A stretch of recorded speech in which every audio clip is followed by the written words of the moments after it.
Bienvenidos a Contraviento y Marea. Contraviento y Marea, pues hemos logrado poner en funcionamiento a Contraportada y la esencia de este programa es mostrar cómo, a pesar de las vicisitudes, el proyecto progresista se mantiene en pie de lucha, a pesar que el poder hegemónico presiona para mantenernos invisibles, desacreditados, oprimidos. Sin embargo, existe un gran número de personas que contra viento y marea realizan un trabajo informativo y pedagógico en el contexto latinoamericano y mundial. Hoy abrimos la sección de Contra Viento y Marea con una invitada muy especial que en cortos minutos se las presentaremos. Mónica, hoy vamos a tener dos temas claves. Uno dentro de la geopolítica mundial, como es el tema de la posición del presidente Donald Trump el 20 de enero pasado, con toda su política que viene hacia América Latina, también una política expansionista que ha prometido, como es la toma nuevamente del Canal de Panamá. Incluso pues ha dicho de que Canadá debería ser otro de los estados de Estados Unidos. También la oferta que ha hecho de comprar Groenlandia o tomarse Groenlandia, que es de Dinamarca. Y además de eso, pues ha dicho que el Golfo de México tiene que llamarse Golfo de América para complicar más las cosas dentro de este relacionamiento diplomático con América Latina. Pero no solamente eso, sino que también ha nombrado personajes radicales dentro del sector republicano, como es Marco Rubio, que es de padres cubanos, que se caracteriza por tener una visión política bastante agria hacia los sectores de izquierda y progresistas en América Latina. Esto pues de ya podemos estar con una antesala de muchas más sanciones económicas contra Cuba y contra Venezuela, y también una agria política contra los países que pues han optado democráticamente por opciones de cambio como Colombia y otros en América Latina. También pues está siendo acompañado de personajes de carácter mundial como Elon Musk en su cartera de administración de gobierno, que promete una deflación de la economía, de achiquitar el gobierno, que esto conlleva prácticamente más despidos y consecuencias catastróficas para la parte interna de los Estados Unidos. El relacionamiento con China, con Rusia y pues, el negativismo también con América Latina, que dice que América Latina para él no vale nada, pues son preocupantes. Por otra parte, también está el tema de Colombia con el Catatumbo, que vuelve a prenderse. La paz en Colombia vuelve a quedar en un estado grave. La política de paz es del gobierno colombiano, la política de paz total, pues también está en estado de emergencia. Petro le ha tocado, no quería, pero pues le ha tocado hacer o decretar un estado de emergencia y un estado de conmoción, pero que esto lo está aprovechando también la derecha para apuntalarse hacia la campaña electoral del próximo 2026.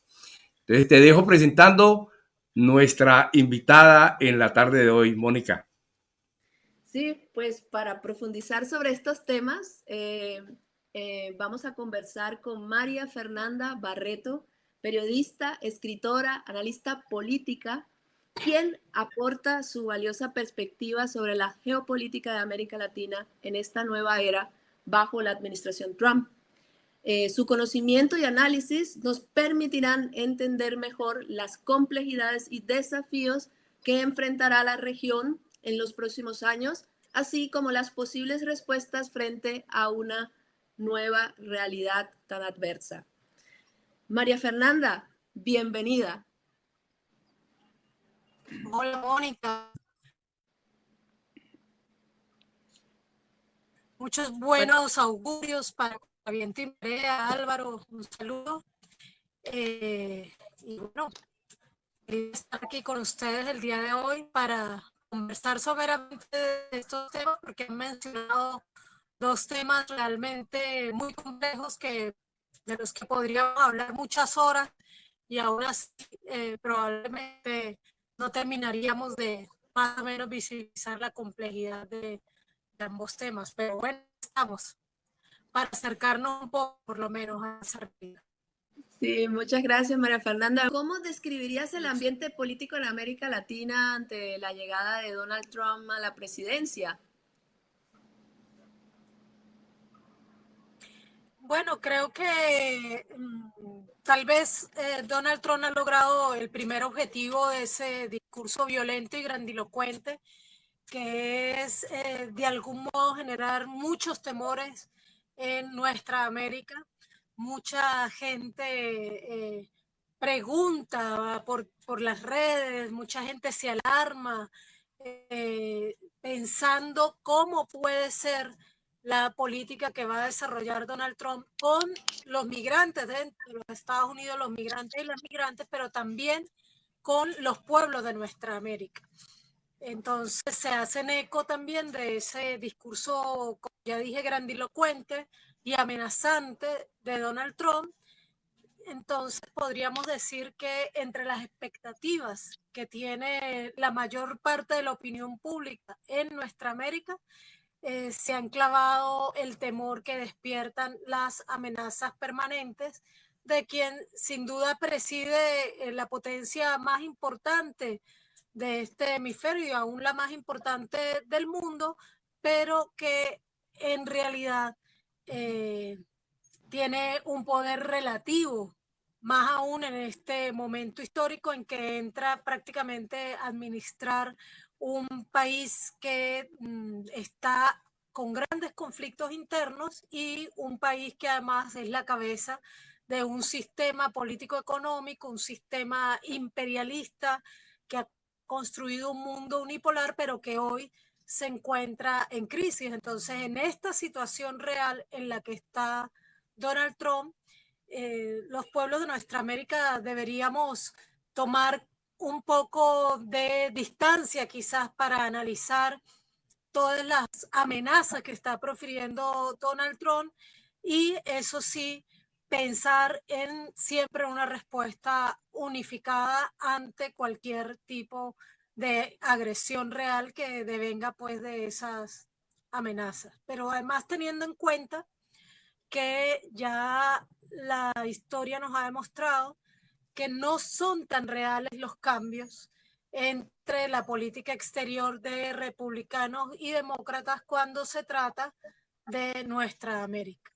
De republicanos y demócratas tienen grandes consensos en la política exterior estadounidense, pero más aún tienen consenso sobre la política que dirigen hacia nuestra América, que es una política completamente colonialista, signada por esa idea de un destino manifiesto que autoriza a los Estados Unidos a ser el dueño de nuestra América, que da pie a esa terrible doctrina Monroe y a la que ya hemos sobrevivido durante 2 siglos y que sin duda podemos desarrollar aún más herramientas para resistirlo y para seguir creciendo y avanzando en ese mundo pluricéntrico y multipolar a pesar de la llegada de gobiernos evidentemente fascistas como el de Donald Trump. Bueno, María Fernanda, lo dije yo al principio, pero también quisiera tener tu opinión sobre el acompañamiento en la Secretaría de Estado por este Marco Rubio, Recordemos, el Marco Rubio es un personaje bastante agrio en la política republicana, y pues tenerlo ahí como secretario de Estado, ¿qué implica para las políticas hacia América Latina? Evidentemente, el gobierno de Donald Trump, por lo que vimos además claramente en su toma de posesión, viene a instalar una plutocracia muy vinculada además al poder de las nuevas tecnologías. Vimos ahí a Musk, a Bezos, a Zuckerberg, entre los protagonistas de esa toma de posesión. Los personajes como Marco Rubio y otros personajes de la ultraderecha que forman parte de este nuevo gobierno solamente ratifican que en tiempos de crisis del capitalismo crece, aumenta y en él nació el fascismo. Este es entonces un gobierno de corte fascista. Marco Rubio es un digno representante de un gobierno para un gobierno fascista,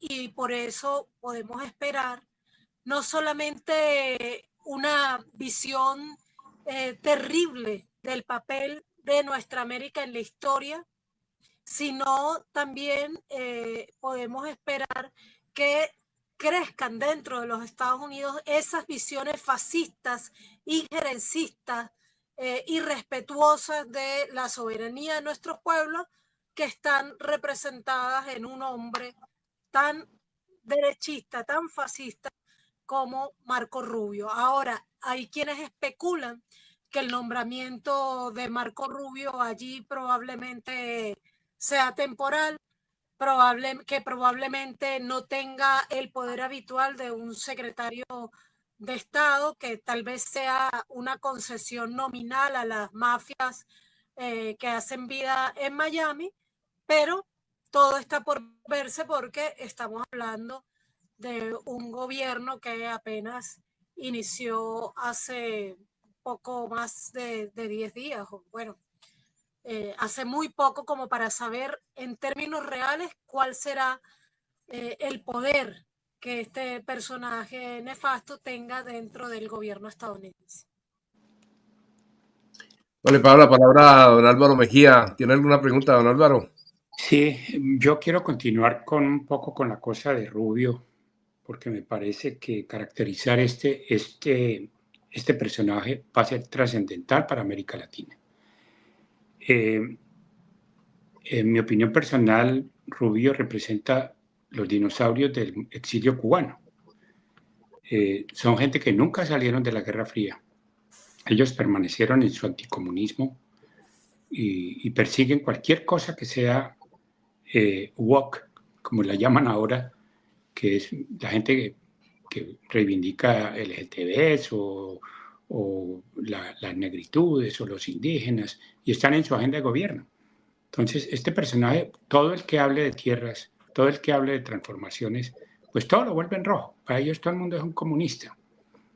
Ese daltonismo político pues nos perjudica, porque aquí hay dos modelos básicamente de plantearse una alternativa diferente al neoliberalismo y a la democracia occidental, que son Ortega y Maduro.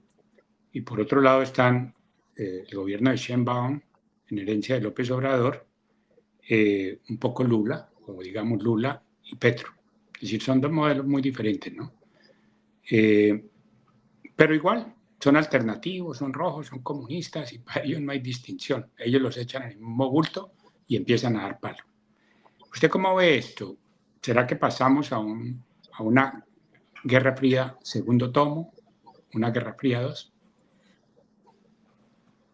Yo creo que si bien es cierto que, como tú lo dices, Marco Rubio representa a esa ultraderecha macartista, además, hay que decir que los Estados Unidos solo dejó de visiblemente hablar de una guerra fría cuando creyó que dominaba el mundo, y esto es durante la década de los 90. pero tan pronto comenzó el siglo XXI y comenzaron a emerger nuevas potencias como China y Rusia, y comenzaron a emerger nuevos modelos, incluso nuevos modelos de democracia, como tú señalas, en América Latina, en esto que se llamó el socialismo del siglo XXI, allí volvió los Estados Unidos a asumir de nuevo directamente esa Guerra Fría, porque se dio cuenta que su mundo unipolar era muy frágil y que sabía moverse en el mundo bipolar. Entonces, hoy día, ciertamente, ese capitalismo en crisis, que como dije, engendra y fortalece las visiones fascistas y los gobiernos fascistas, ciertamente vuelve a los tiempos de la Guerra Fría, pero esta vez ya no necesariamente, salvo personajes como este, que como tú dices, tratan de presentar como posiciones radicales al capitalismo cualquier gobierno o pueblo que se le insubordine, salvo esas posiciones, básicamente está dividiendo el mundo en los que se le subordinan y los que no se le subordinan. Ni siquiera es necesario romper con el sistema capitalista, levantar una propuesta anticapitalista, porque los gobiernos progresistas no son gobiernos anticapitalistas, ni siquiera son antiimperialistas, y aún así, para esta ultraderecha entran en el saco muy a menudo de los no alineados, los no subordinados. ¿Qué se podrá decir, por supuesto, de quienes sí se insubordinan al sistema capitalista? Los pueblos que levantan propuestas socialistas o propuestas no capitalistas, anticapitalistas, los pueblos que se niegan a reconocer imperios y colonias, los pueblos que incluso se están descolonizando a estas alturas, como los pueblos de África, pues eso sí que entonces entran en el saco de los terroristas, los comunistas, como dices tú, porque ya vuelven a utilizar ciertamente viejos términos de manera a veces demasiado simplista.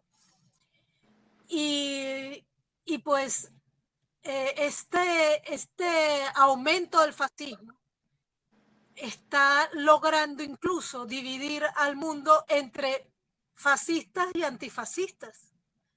Y es terrible que el mundo tenga que llegar a esta situación de verse entonces en una situación histórica donde el imperio en decadencia, la única alternativa que ofrece para transformar el sistema es la guerra, porque lo que está planteando el imperio en decadencia en este momento es guerra y más guerra, violencia y más violencia, desde la violencia verbal, como la vemos permanentemente en los gobiernos imperialistas, y en este caso la vemos particularmente en Donald Trump, hasta la violencia que se está posicionando cada vez más en la opinión pública a través de esas redes sociales.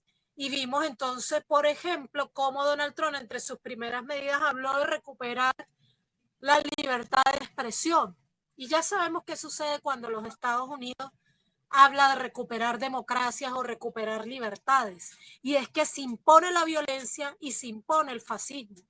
Entonces Zuckerberg, por ejemplo, explicó cómo se operativiza ese recuperar la libertad de expresión, y es que ya no vamos a poder, por ejemplo, denunciar amenazas, acosadores, expresiones racistas, misógenas, xenófobas, homófobas. Ya no vamos a poder protegernos de ningún modo contra la violencia mediática, porque todos esos mecanismos que tenían las redes sociales hasta ahora las van a desactivar en nombre de la libertad de expresión, lo que no significa, por supuesto, que vayan a dejar de matar a los periodistas y las periodistas en Palestina, o que vayan a dejar de perseguir a quienes hacemos periodismo contrahegemónico, porque eso sí ellos no lo consideran libertad de expresión. Hasta ahí llega su idea de la libertad de expresión. Eres libre de expresarte siempre y cuando no cuestiones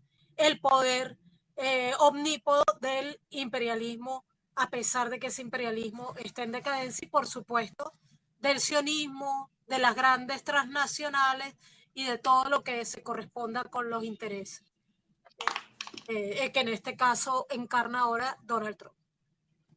Yo quisiera darle como un poquito, mirar otro espectro de este mismo punto, de estos mismos puntos, que se llama los BRICS, porque yo creo que una de las cosas que Trump ha aceptado es que hay un mundo tripolar, que ya no hay el mundo unipolar.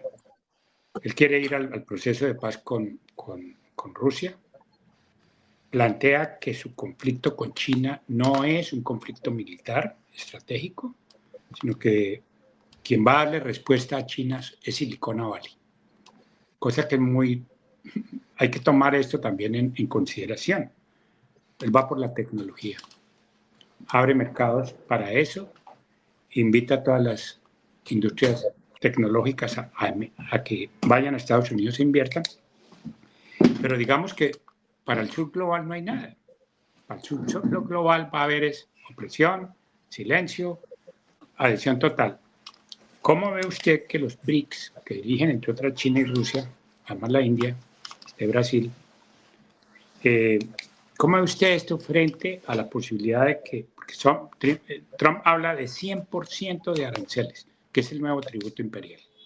¿Cómo ve usted esto, María Fernanda? Que es, creo que importante. Bueno, yo creo en primer lugar que los Estados Unidos no es que considere que hay un mundo tripolar, sino que tal como lo plantea el general Padrino López, el ministro del Poder Popular para la Defensa de Venezuela, en un libro que yo recomiendo leer, que es La Geopolítica Multipolar, ellos han vuelto a la idea que planteó Tucídides de que en un conflicto entre dos potencias, la tercera potencia es la que puede definir quién gana y quién pierde ese conflicto. Y entonces, en esa visión de la geoestrategia, para Occidente, Rusia es la tercera potencia a derrotar o a cooptar.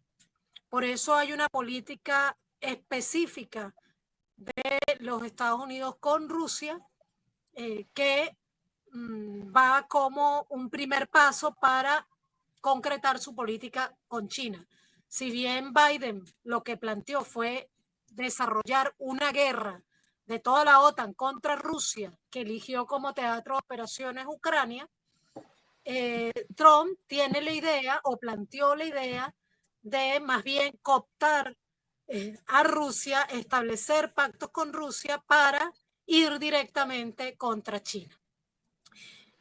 Que Trump no vaya a desatar conflictos militares tradicionales y directos es lo que él ha dicho, por lo menos. Y probablemente su primer intento sin duda se basará en su guerra económica. Y esa guerra económica, de todos modos, ha venido avanzando en el mundo ya desde hace varias décadas, porque es por esa guerra económica, gracias a esa guerra económica, que los Estados Unidos logró consolidar su poder. Es decir, el petrodólar es la base fundamental del imperio occidental que logró su poder absoluto a partir de la década de los 90. Y es ese cuestionamiento al petrodólar, al poder absoluto del dólar, al control absoluto del sistema financiero que podemos expresar en ese sistema SWIFT, el que desafía los BRICS o el BRICS Plus, ¿no? Desafía ese poder económico y financiero construido sobre una pata económica que nunca ha abandonado la pata militar para sostenerse, porque la riqueza que tiene Occidente, los Estados Unidos y Europa, y ahí también hay que meter a Israel, acumulada, esa riqueza no la han conseguido con su trabajo ni con sus propios recursos. Todas esas riquezas sobre las cuales levantan su tecnología incluyendo su tecnología de guerra, la han obtenido robando los recursos del sur global, desde nuestras riquezas minero-energéticas hasta nuestra biodiversidad y nuestra fuerza de trabajo, la fuerza de trabajo de los hombres, mujeres, niños y niñas del sur global. Entonces, en ese sentido, podríamos pronosticar que Trump realmente está planteando una plutocracia que gobierna el mundo y en esa plutocracia que gobierna el mundo, él está tratando de cooptar lo que él considera poderes que puede cooptar para esa plutocracia, pero sí va a seguir enfrentando militarmente, solo que tal vez de modo irregular con guerras de aproximación indirecta que ha venido desarrollando los Estados Unidos particularmente, pero que también ha venido desarrollando Europa e Israel, con el crecimiento también de contratistas militares privadas a China y a todo el sur global para garantizar que va a seguir controlando nuestros recursos donde aún los controla y que va a recuperar el poder sobre nuestros recursos donde ha dejado de controlarlos o donde no ha podido aún controlar. Así que yo creo que estamos justamente escribiendo un compañero de Colombia que el título que tenemos hasta ahora pues resume nuestra visión de lo que está pasando, y es que si hay algo que no está de moda en el mundo es la paz. Y no está de moda porque hay un sistema a punto de colapsar, un sistema que ha logrado un poder que ningún otro había logrado a lo largo de la historia de la humanidad, y que en este colapso está causando las más grandes y violentas movimientos telúricos en el mundo, y que además está planteando al mundo entero la guerra con tal de no perder su poder. No creo que entonces podamos decir que los Estados Unidos y Occidente, todo el Occidente subordinado a este sistema vaya a optar solo por una guerra comercial, porque no existen guerras comerciales que no tengan también una expresión militar, incluso que no tengan una base militar, porque como ya he dicho, incluso para sostener su tecnología de guerra necesitan la guerra. Esa es la paradoja en la que estamos atrapados. Y esa es la razón por la que, por más que hagamos intentos de hablar de paz en el mundo, sigue imperando la guerra, porque sigue imperando un sistema que vive de la guerra y la violencia para poder sostener su riqueza y su poder, porque se sostiene sobre la base del robo y la subyugación de los pueblos. Ciertamente los BRICS son una alternativa económica muy importante, desafiante a esa hegemonía, y que realmente pueden sentar las bases para la construcción de un mundo multicéntrico y pluripolar. Sin embargo, no olvidemos que dentro de los BRICS no hay un solo pensamiento político. Lo que une a los BRICS es que son economías con diversas riquezas, que son economías que están cansadas de verse a la sombra de ese poder unipolar, ¿ya? De verse subyugados por un solo polo del desarrollo económico del mundo, pero no hay en los BRICS una unidad en el pensamiento político y no hay una sola propuesta de qué va a suceder cuando logremos ese mundo pluricéntrico, multipolar que los BRICS está planteando, y más aún los BRICS está ayudando a construir. Por eso es que es tan importante que a la par del crecimiento de los BRICS también planteemos alternativas político-económicas a el sistema capitalista, porque si no planteamos alternativas al sistema capitalista, no solamente vamos a seguir sumergidos y sumergidas en esta terrible crisis ecosistémica de la cual no hay modo de salir dentro del capitalismo, sino que además, según lo han explicado grandes autores, el capitalismo tiene una tendencia a la concentración de capital, que es la que genera el imperio. Entonces, si seguimos dentro del sistema capitalista, en ese mundo pluricéntrico y multipolar, prontamente volverán entonces a concentrarse los capitales y volverán a ser un nuevo imperio. Y no puede ser esa la condena de la humanidad. Entonces tenemos que levantar propuestas político-económicas a este sistema, y yo creo que allí nuestra América tiene un papel muy importante en esta construcción de una alternativa al sistema actual. Y sobre todo retos tenemos en Latinoamérica, ¿no? Yo quisiera que quizás fuéramos viendo hacia Colombia, porque así podemos abarcar el siguiente tema.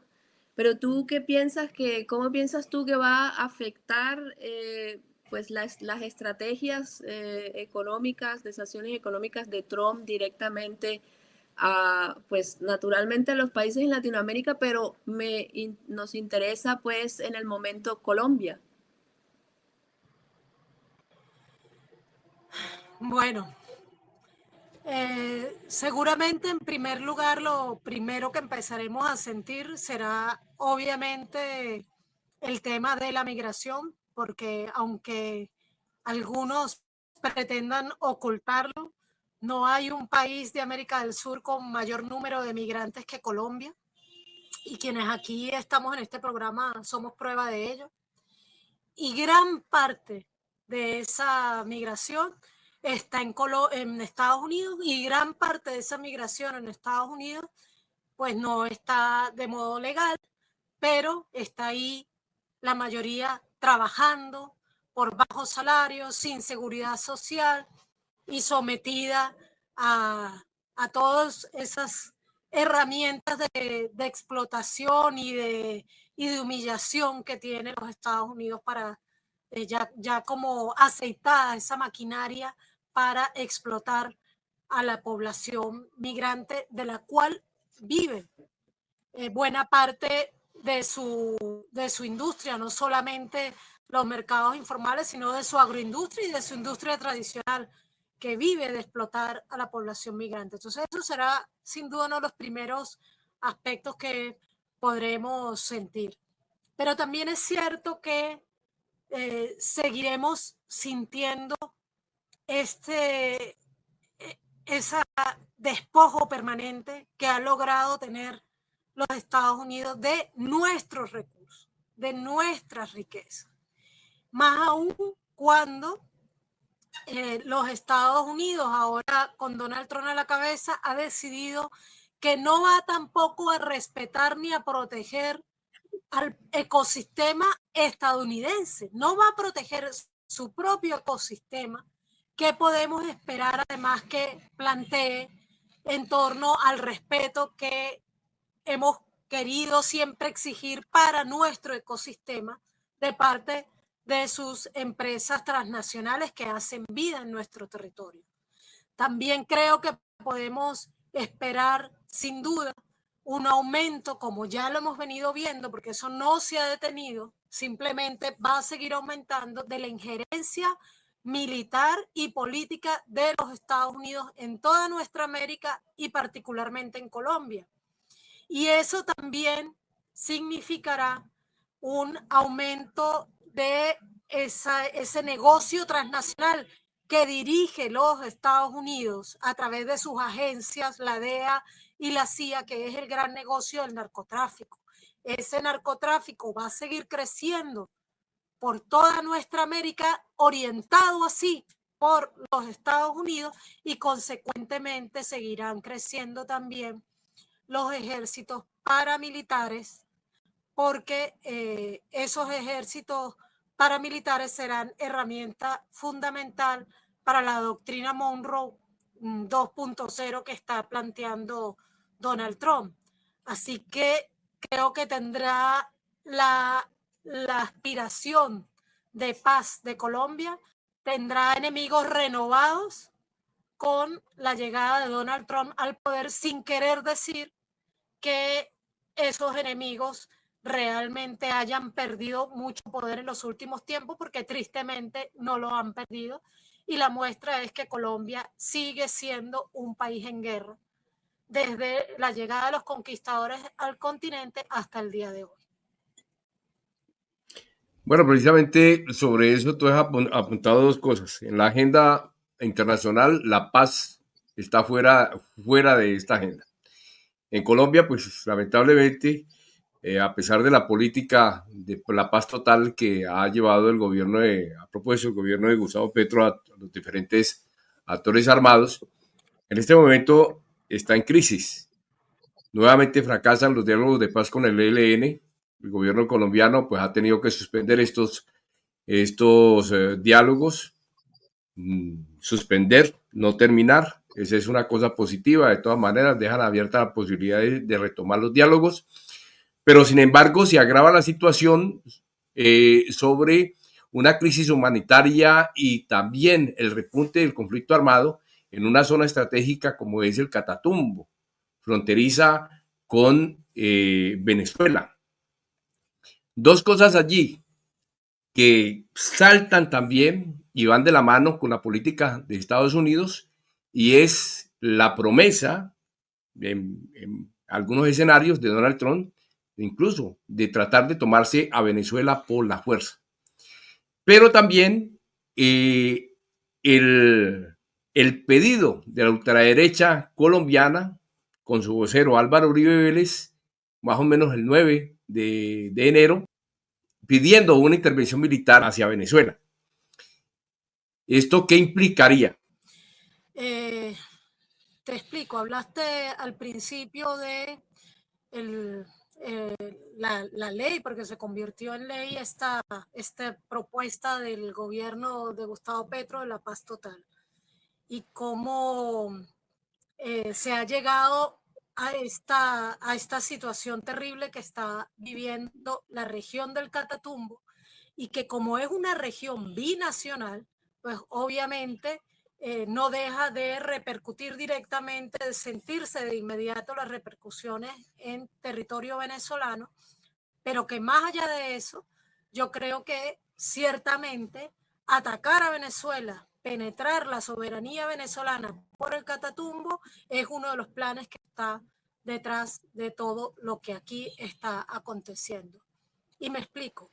Primero, si algo demuestra esta situación en la que ha llegado la propuesta de paz total, no solamente con el ELN, también con la disidencia de la FARC, con la Segunda Marquetalia y con los grupos paramilitares con los que se planteó el acogimiento a la justicia, porque es un proyecto político y una ley que ha venido haciendo aguas por varias partes.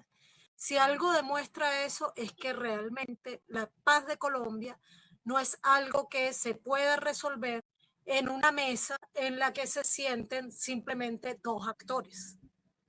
La paz de Colombia no la garantiza la desmovilización ni de grupos paramilitares ni de insurgencias. La paz de Colombia es un proceso mucho más complejo que pasa, en primer lugar, por recuperar la soberanía de Colombia. ¿Y qué pasa? Por supuesto, por sacar del abandono del Estado a las comunidades rurales de Colombia, y muy particularmente en este caso a las comunidades que son rurales y que además están tan lejos de la capital, como lo es la región del Catatumbo. Digo todo esto porque en realidad allí ha fallado en principio la visión de lo que es la paz y todo lo que se requiere para construir la paz. Y porque no es posible hablar de paz en el Catatumbo, por ejemplo, diciendo que vamos a avanzar en proyectos que no han avanzado, por cierto, agrícolas, alternativos a la siembra de coca, pero seguimos teniendo en la Fuerza de Tarea Vulcano la más grande presencia militar del Pentágono estadounidense, azuzando permanentemente la guerra en Colombia, violando permanentemente la soberanía de Colombia. Y seguimos teniendo en las fuerzas militares de Colombia una fuerza militar que no defiende la soberanía de Colombia, porque incluso vimos con mucha indignación, y lo digo con todo lo que mi deseo de ver una Colombia soberana, digamos, está ahí en mi corazón, con toda la fuerza que eso late, me indigna profundamente que el Ministerio de la Defensa, por ejemplo, publicó ayer, o antes de ayer creo, fotos de los militares que envió a la región del Catatumbo, como si fuera falta de militares lo que hay en el Catatumbo, cuando nada más hay en esa Fuerza de Tarea Vulcano hay más de 10.000 militares, no hace 10 días, sino hace décadas. No es falta de militares lo que tiene al Catatumbo en esta situación. Pero más allá de eso, el ministro de la Defensa postea una foto y en esa foto aparece un militar colombiano con la bandera de Colombia debajo de la bandera estadounidense. Y a mí eso, como colombiana, me indigna y me ofende. Y me ofende. Esas son las cosas que en mi doble nacionalidad, porque tengo el privilegio, que debería ser un privilegio de todos los bolivarianos, porque somos al final, fuimos la gran Colombia y seguimos siendo los pueblos hijos e hijas de Bolívar, pero yo tengo una doble nacionalidad y para mí una de las cosas más admirables de la Fuerza Armada Nacional Bolivariana es su claridad en la importancia que tiene la soberanía. Entonces, allí hay un elemento que es muy importante porque yo sí creo, y así lo he escrito durante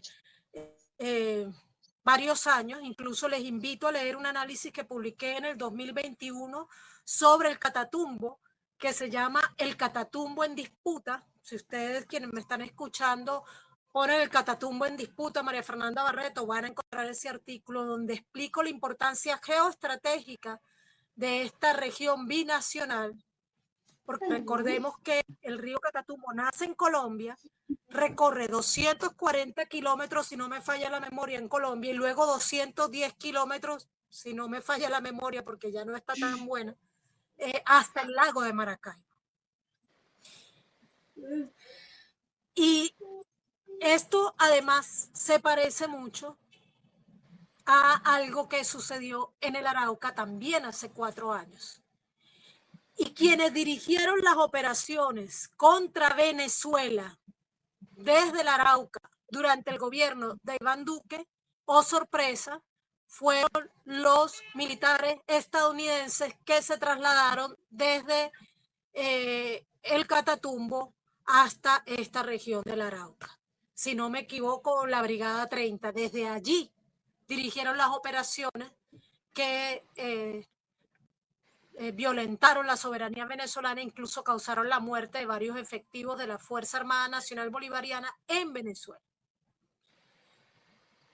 Entonces sí es muy importante entender primero que si la explicación que le damos a lo que sucede en el Catatumbo coincide con los titulares de RCN, Caracol, Infobae y CNN, entonces muy seguramente, 100% seguro, estamos equivocados. Estamos equivocados, porque la historia que esas mafias de las grandes corporaciones mediáticas, la visión de la historia que nos presentan es una visión siempre distorsionada de la realidad y favorable a sus intereses. Sumarle a eso las declaraciones reiteradas de Álvaro Uribe Vélez y las ridículas declaraciones que hizo hace poco un personaje tan desgastado como Uribe, que llegó a Cúcuta y no logró reunir más de personas, por lo que vimos en esa manifestación, y que su mayor logro fue que, bueno, que sus escoltas recolectaran involuntariamente algunos huevos, porque no logró más que los titulares que le regalaron sus medios afiliados, porque no hay otro modo de referirnos a los pasquines que supuestamente informan a Colombia, pero que en realidad hacen que el pueblo colombiano, y lo digo con la vergüenza porque me tengo que incluir ahí como colombiana, es uno de los más desinformados de América Latina, porque es que las grandes corporaciones mediáticas en Colombia tienen un poder tan absoluto que solo puede compararse quizás con el poder que tienen los medios argentinos en Argentina. Pero es difícil romper el discurso de esos medios. Y sí, yo creo que ha hecho muy bien el gobierno bolivariano, primero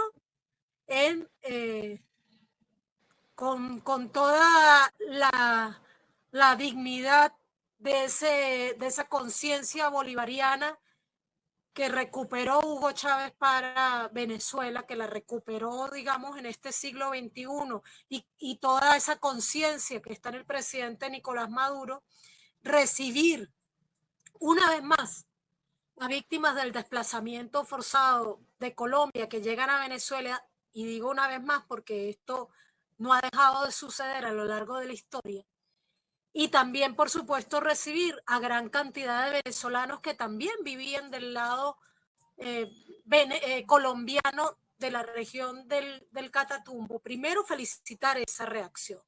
Una reacción que no fue a rechazar la llegada de las familias que han llegado a Venezuela o a estigmatizarlas, como tristemente he visto, incluso debo decir, entre colombianos y colombianas que se creen progresistas de izquierda y que han estado pidiendo al gobierno venezolano que no reciba a quienes llegan de allá porque muy probablemente son paramilitares que vienen a atacar a Venezuela, etc. Esa no ha sido la reacción del gobierno bolivariano, y yo, por supuesto, me siento orgullosa de eso. Como venezolana y como colombiana lo agradezco.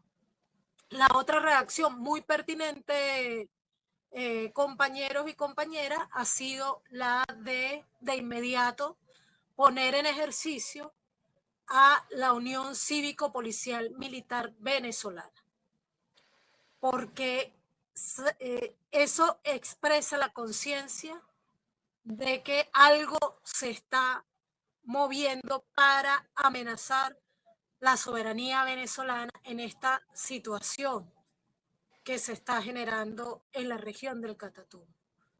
Y yo celebro esa conciencia porque creo que es sin duda la conciencia necesaria. Es la conciencia necesaria, porque así como la paz de Colombia será algún día la paz de toda nuestra América, también la paz y la estabilidad de la revolución bolivariana es la paz y la tranquilidad de toda nuestra América, y sobre todo la posibilidad de que nuestra América recupere su soberanía. La palabra soberanía, Hugo y bueno, compañera y compañero, yo la veo siempre con las dos visiones que me definen como humana, y es, digamos, la visión histórica que tenemos desde Colombia y la visión histórica que tenemos desde Venezuela.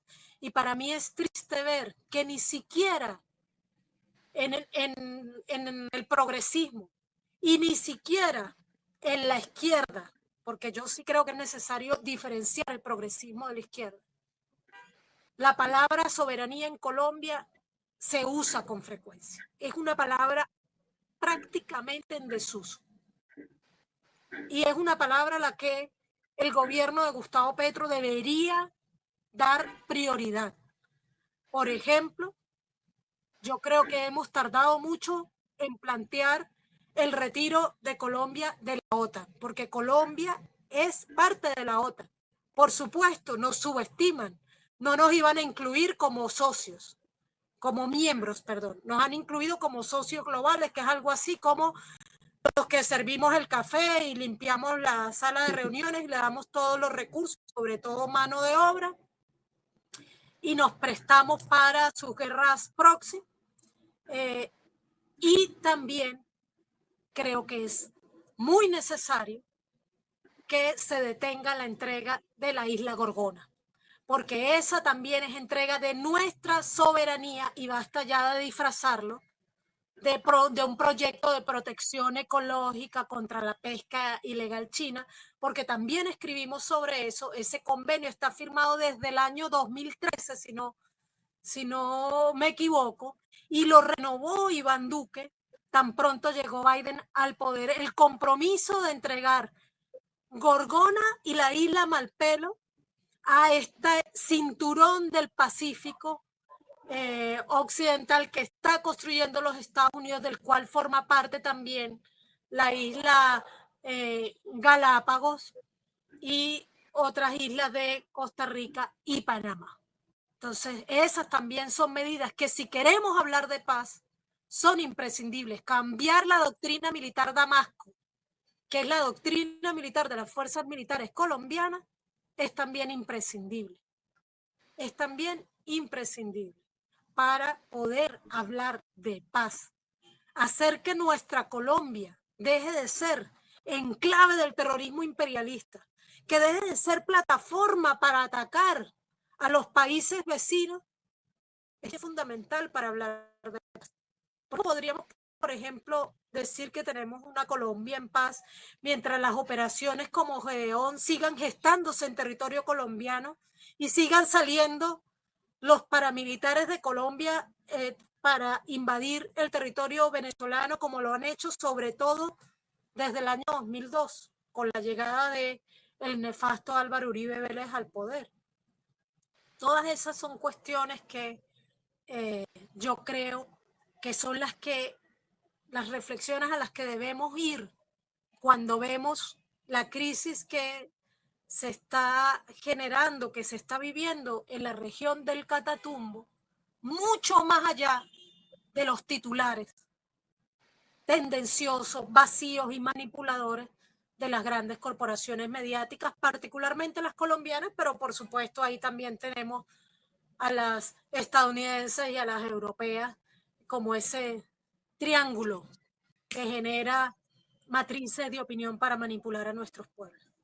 Aquí nos pasaríamos horas y horas analizando este tema sobre la geopolítica de la política de Estados Unidos y también lo que hay para América Latina, para Colombia, para Venezuela, que pues la cosa no está, digamos así, muy buena, muy positiva, con todo andanadas de pronunciamientos agresivos de parte de Estados Unidos hacia América Latina. Sí, que a pesar de las duras declaraciones, amenazas de Trump, el consejo que normalmente le da el presidente Maduro al pueblo venezolano, podríamos tomarlo para toda nuestra América, y es nervios de acero. Hemos resistido y sabremos resistir, pero para eso sí es fundamental fortalecer la unidad entre nuestros pueblos. Muchas gracias por haber concedido esta entrevista. Esperemos pues tenerte en otra oportunidad con nosotros, aquí con Mónica y también con don Álvaro. Mónica está en Alemania, don Álvaro está en Estados Unidos, yo estoy en Bélgica, o sea, estamos repartidos un poco por el mundo y estamos llevando adelante este proyecto de revista digital como es Contraportada y nuestro programa bandera como es Contraviento y Marea. Muchas gracias y pues hasta una próxima oportunidad. Muchos éxitos en todas tus labores. Sí.